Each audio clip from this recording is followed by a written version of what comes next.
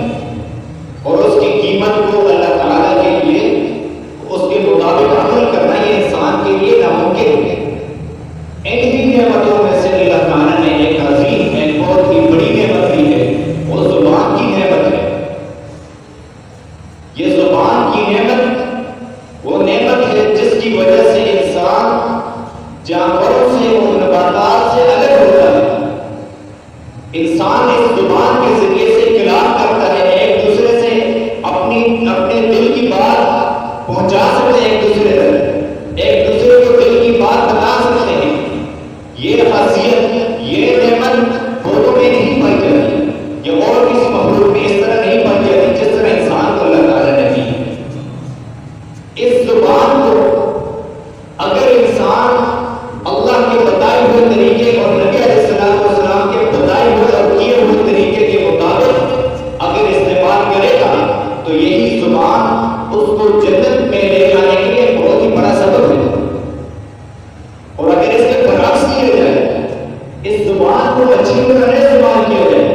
اس زبان کا استعمال قرآن و سنت سے ہٹ کر ہو، تو یہی زبان انسان کو جہنم میں بھی پہنچا سکتی ہے۔ یہ انسان کے لیے اللہ تعالیٰ کی طرف سے بہت ہی بڑی نعمت ہے۔ یہ زبان اللہ تعالیٰ نے اس زبان کو جنت اور جہنم میں لے جانے کے اسباب میں سے قرار دیا۔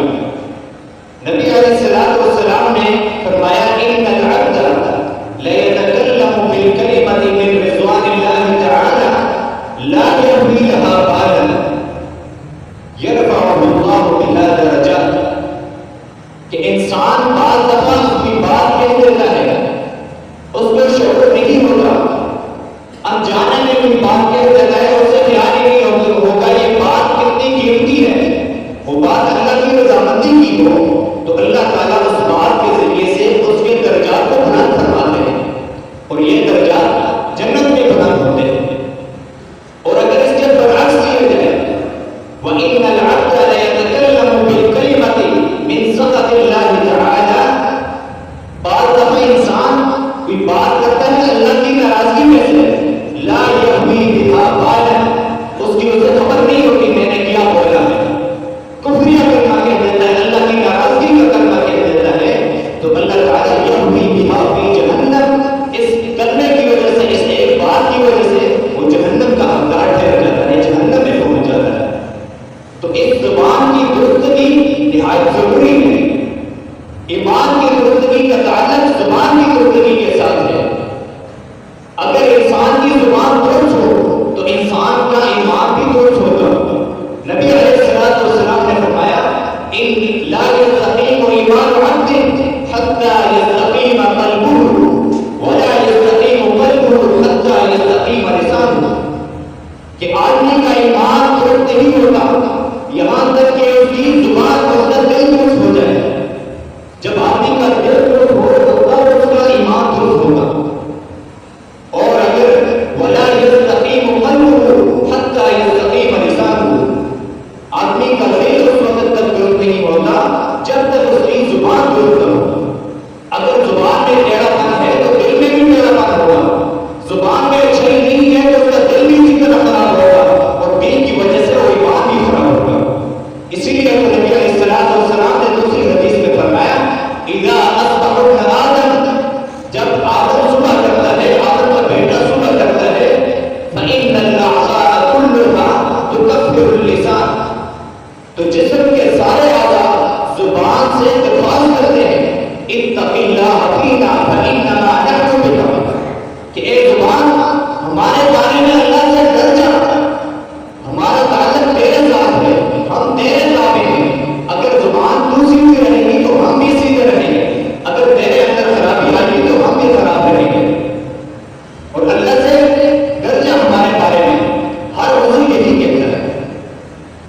اور دوسری حدیث میں نبی علیہ السلام نے اس زبان کو آدمی کے بہتر ہونے کے لیے، مسلمان کے بہتر ہونے قرار دیا، زبان کی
زبان کو پکڑا اور کہا، اپنی زبان کو پکڑا اور کہنے لگے، یا لسان تنطق بخیر تنعم، اے زبان اچھی طرح بول، اچھے بول بول، قل خیرا تغنم، دوسری روایت میں کہ اچھی بات کر تو اس کا تجھے اچھا بدلہ دیا جائے گا۔ اب آگے سے ابو وائل رضی اللہ تعالیٰ عنہ کہنے لگے، ابو وائل کہنے لگے کہ کیا تم نے اس کو نبی علیہ السلام سے سنا ہے یا اپنی طرف سے یہ بات کہہ رہے ہو؟ تو ابن مسعود رضی اللہ تعالیٰ عنہ نے فرمایا، سمعت رسول اللہ صلی اللہ علیہ وسلم یقول اکثر الخطأ ابن آدم فی لسانہ، کہ میں نے نبی علیہ السلام کو یہ فرماتے ہوئے سنا کہ انسان کی اکثر خطائیں اس کی زبان میں ہیں، اگر انسان کی زبان توڑ چلتی رہے تو اس کی باقی خطائیں کم ہو جائیں گی۔ اکثر خطاؤں کا تعلق زبان کے ساتھ ہے۔ ایک انسان بات کرتا، ایک کلمہ کہہ دیتا ہے، کفریہ بات کر دیتا ہے، اس کی وجہ سے 70 سال تک جہنم میں گرایا جاتا ہے۔ نبی علیہ السلام نے فرمایا، ان الرجل لیتکلم بالکلمۃ، بعض دفعہ ایک انسان کوئی بات کہہ دیتا ہے، لا یحوی بہا بأسا، اس کو کوئی بڑی بات نہیں سمجھتا، کب شب میں آ کر دوستوں کے ساتھ بیٹھ کر کوئی عام بات کہہ دیتا ہے، چلو اس میں کوئی مزاح کریں گے، مذاق میں کہہ دیتا ہے، یحوی بہا فی النار 40 خریفا فی النار، یحوی بہا 40 خریفا فی النار، آگ میں اس کو 70 سال تک گرایا جاتا ہے، اتنے گہرائی میں اسے گرایا جاتا ہے۔ تو اس زبان کا قابو میں رکھنا انتہائی ضروری ہے۔ اگر ہم اس کو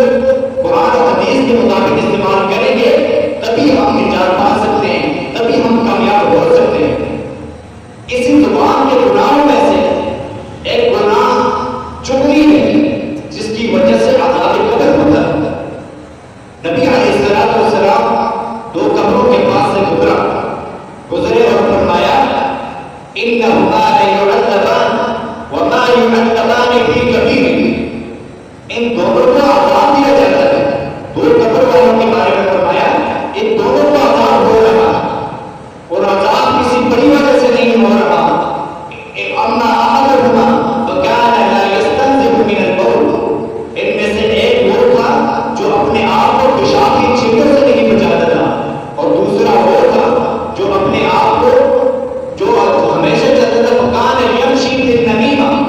وہ چغلی کے ساتھ چلا کرتا تھا، جہاں بھی جائے کوئی اور بات اسے پسند نہ ہو، بس آج ہماری بھی یہی عادت ہے، جب 2 بندے اکٹھے ہوتے ہیں، اکٹھے ہوں، ان کو اس وقت تک سکون نہیں ہوتا جب تک وہ تیسرے کے بارے میں بات نہ کریں، تیسرے کی برائی میں بیان کریں، تیسرے کے بارے میں باتیں شروع کر دیتے ہیں، تبھی ان کو سکون آتا ہے۔ اللہ معاف کرے، آج ہم سب کا یہی بات بن چکا ہے۔ زبان کے گناہوں میں سے ایک گناہ غیبت، جس کو اللہ تعالیٰ نے قرآن مجید میں سورۃ الحشرات میں انسان کا گوشت کھانا قرار دیا، اور انسان بھی وہ انسان جو اپنا بھائی ہو، اپنے بھائی کا گوشت کھانا قرار دیا، اور بھائی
یا رسول اللہ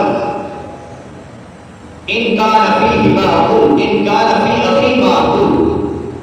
اگر وہ گناہ اس بھائی میں ہو جس کے بارے میں بات کر رہا ہوں،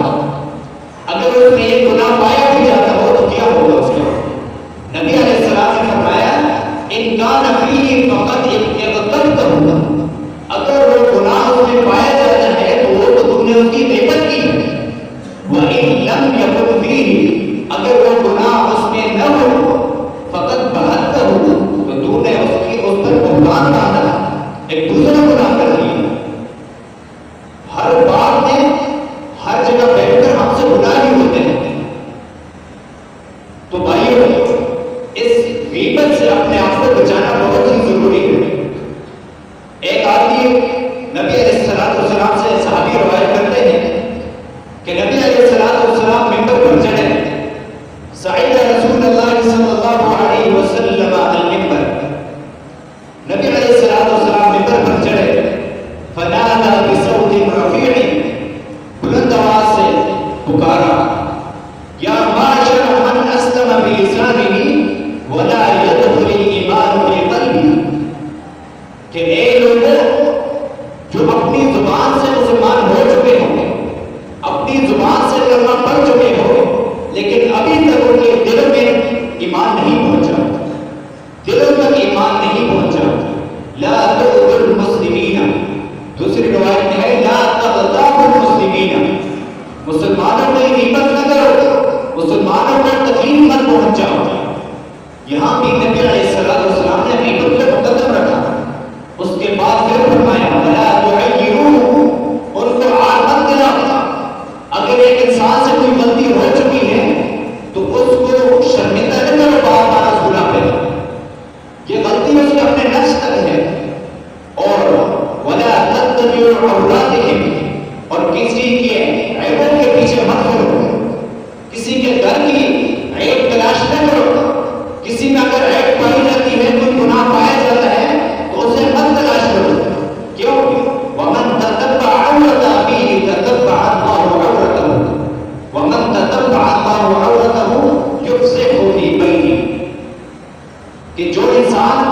اپنے بھائی کی عیبوں کے پیچھے پھرتا ہے اللہ تعالیٰ اس کی عیبوں کے پیچھے لگ جائے گا، اور جس کی عیبوں کے پیچھے اللہ لگ جائیں تو اس کو اس کے گھر میں رسوا کر کے رکھ دیں گے، یفسحہ فی بیتہ، اس کے گھر میں اسے پریشان کر کے رسوا کر کے رکھ دیں گے۔ اتنا بڑا گناہ ہے، آج ہم ہر کسی کی عیبوں کے پیچھے چلتے پھرے جا رہے ہیں،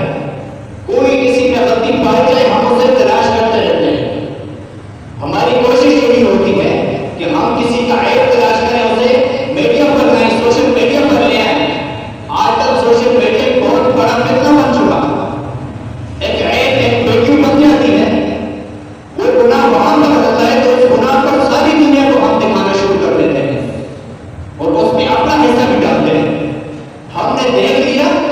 اپنا گناہ الگ جگہ، لیکن وہ لوگوں تک پہنچا دینا آگے، اس ویڈیو کو اس تصویر کو لوگوں تک پہنچا دینا، لوگ بھی اسے دیکھیں گے وہ گناہ اسے بھی نوٹ کرے گا۔ اسی طرح جو زبان کے گناہ ہیں، ان میں نبی علیہ السلام سے ایک دوسری روایت بھی منقول، ایک بدو آیا نبی علیہ السلام سے پوچھنے لگا، کہنے لگا یا رسول اللہ علمنی فاوجز، کہ اللہ کے رسول مجھے کوئی ایسی نصیحت کریں جو میرے لیے کفایت کر جائے، بہت ہی شارٹ الفاظ میں ہو، الفاظ چھوٹے ہوں جامع ہوں تاکہ اس پر میں آسانی سے عمل کر سکوں۔ تو نبی علیہ السلام نے فرمایا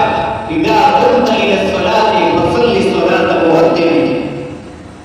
کہ اے صحابی جب تو نماز کے لیے کھڑا ہو جائے تو ایسی نماز پڑھ جس طرح الوداع کہنے والا نماز پڑھ، یعنی ایسی نماز سمجھ کر پڑھ، آپ یہ سمجھیں اپنے دل میں کہ میں آخری نماز پڑھ رہا ہوں اپنی زندگی کی، یہ پہلی نصیحت یہ تھی۔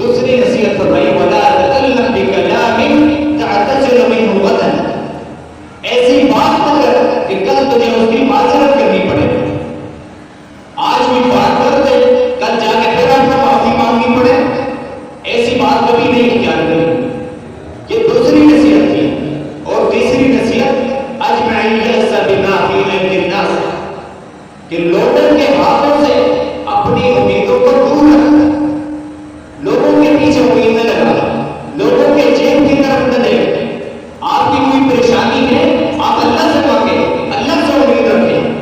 اکثر آج جن کا قرض ہوتا ہے وہ دوسرے کی جیب کی طرف دیتے ہیں،